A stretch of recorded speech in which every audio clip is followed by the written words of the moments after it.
A very good afternoon, dear students. So, just before your CC, let me discuss some of the special facets of the dialogues which are mentioned in Act 5, Scene 1. Here, in the beginning, you can see how Troilus is pining for a single look of Cressida, and he is climbing the walls of Troy. And here in the beginning, see another one, yes. See that line, the moon shines bright in such a night as this, when the sweet wind did gently kiss the trees. Sweet wind did gently kiss the trees. How beautiful it is. Kind of personification. Wind, which is an inanimate object, is endowed with the qualities of an animate being, which means this is something that is having the quality of a human. The wind is kissing the trees. Both are inanimate object according to literature and the beliefs of 16th century, and they are endowed with human quality. So remember these things when you are about to, or when you are going to discuss and explain these lines in the exams. Don't forget to mention the embedded figure of speech which is there present.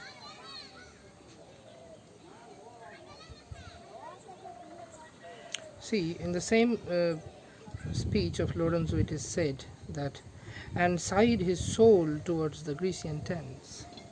How can he sigh his soul towards the Grecian tent? It's an exaggeration. You cannot just send your soul. You are actually exhaling your disappointment, your dissatisfaction, your despair. That is what is being mentioned here through this word, through this phrase, that sighed his soul towards the Grecian tents. How can Troilus sigh his soul out and send it to the Grecian tent so that it can find Cressida and have some solace? It's not possible. It's an exaggeration. Next one was the lion shadow. Is actually a lion shadow. This is the lion himself itself actually. Yes, another one. Such a beautiful one here it is. In such a night stood Dido with a willow in her hand. So Dido is standing with a willow in her hand. Is it possible that someone can hold the whole willow tree in her hand? No. This is an example of metonymy. Whole for the part. The whole tree is there, but actually it denotes the part of the tree, a branch of the tree that Dido is holding and trying to signal Aeneas so that Aeneas can find his way home, that is Carthage, just beside Dido.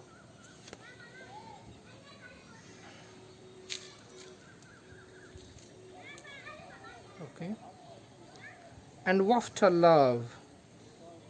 Waft means beckoned. Remember, waft means here beckoned in Shakespearean time, means as if you are waving. Wafting means you are waving.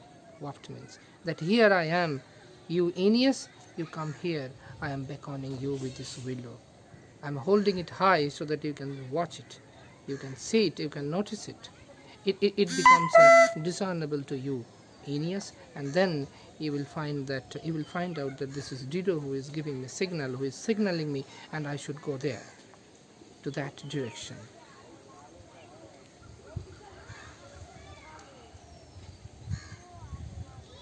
Yes. In such a night did young Lorenzo swear he loved her well, stealing her soul with many vows of faith. So it's not stealing the practical soul which is there, it is actually her consent, Jessica's consent, Jessica's heart, which he stole. Means he lured her through all those lofty promises that I am going to give you that much fortune. I shall be standing by you till my last day, and all these kinds of vows which Lorenzo melted Jessica's heart, and she gave her consent to elope with him. So stole her soul means extracting her consent that yes, I will marry you. That is the thing which is being discussed here.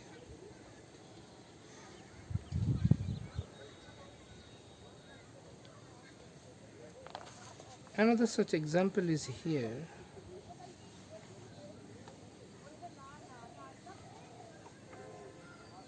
Yes, another. See, before the break of day, means before the sun rises, be here Belmo. She doth stray about by holy crosses. Stray about by holy crosses means Portia was moving round and round the crosses, praying for a better conjugal life, for happy wedlock hours. Means this is hours again. Hours means the particular moment. It's a larger unit that is denoting a smaller unit. Again, this is kind of thing which we call synecdoche. Okay, I did a mistake there in the beginning. Yes, when I said that Dido was holding the willow, that willow stands for the branch of a willow. That is an example of synecdoche, not a metonymy. Remember it. That is an example of synecdoche. It is better that I said it and I corrected it at last, because most of you will not watch the video probably. I don't believe so. I believe that you are following the video very carefully, because I am making it honestly and with as much care as I can do, as I can put.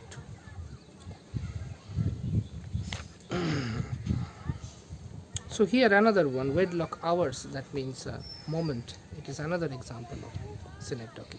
That is a larger unit for the smaller unit.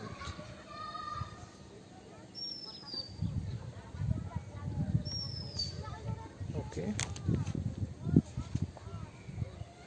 Yes, how moonlight sleeps upon the bank. Again, that is an example of personification. How moonlight sleeps upon the bank. See, Launcelot is telling that, tell him there's a post come from my master. Here post means message, one name for another name, that is metonymy. A post come from my master means there is a message which has come from my master. My master has sent me some message to deliver you.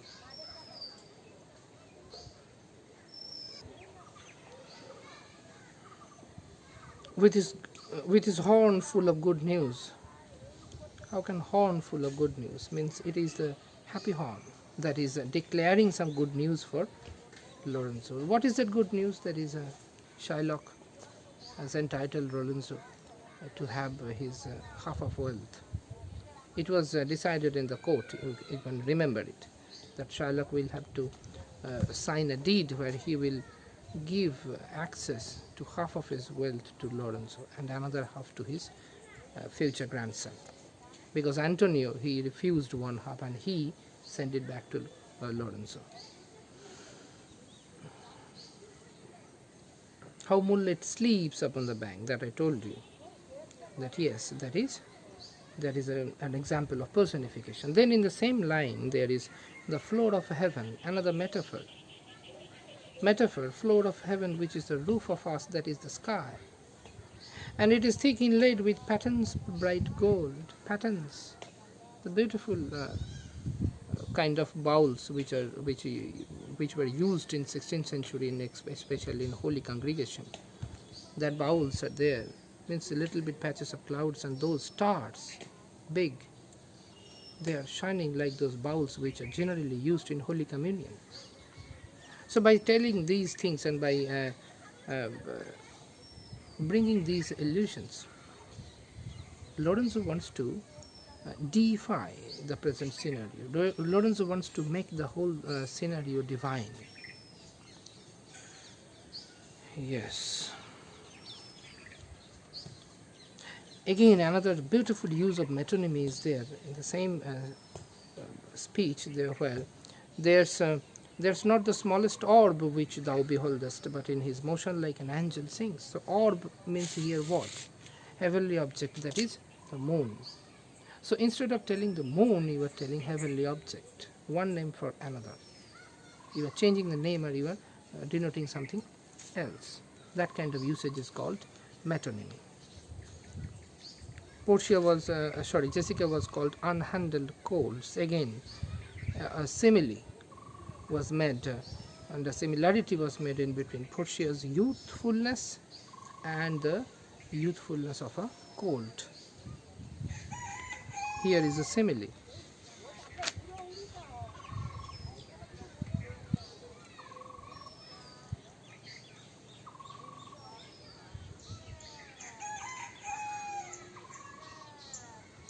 Yes, how many things? By season means by time. Seasoned are, experienced are, they get better with the perfection, with the practice. The more you practice, the better you can play the thing, the better you can master the art. That's why he's telling, Portia is telling that how many things by season, by time, seasoned are become more, I should say, refined, become more refined.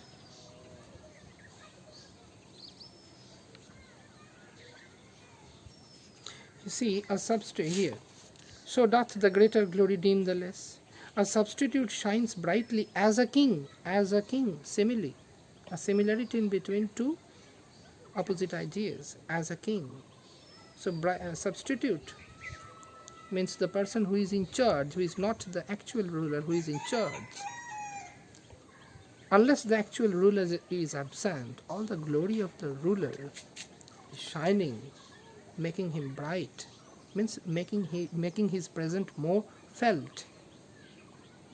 But once the actual ruler arrives, then all the glory, all the attention that this, I should say, the man in charge, the kind of attention he or she used to get, the kind of glory he or she used to enjoy, everything rushes towards the actual ruler. So till the arrival of the actual ruler, this man or woman in charge used to hold all the royal grandeur and used to experience all the royal facilities.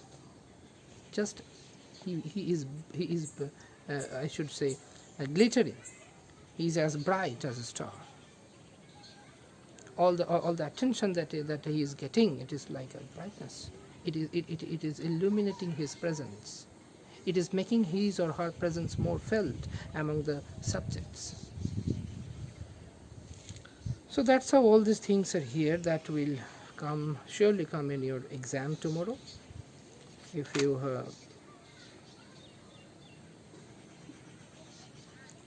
you try to read these things. Yes, especially one more thing, that is let me give light, but let me not be light. Means let me illuminate your way, but not make me a light woman, a woman of little substance or little I should say honor.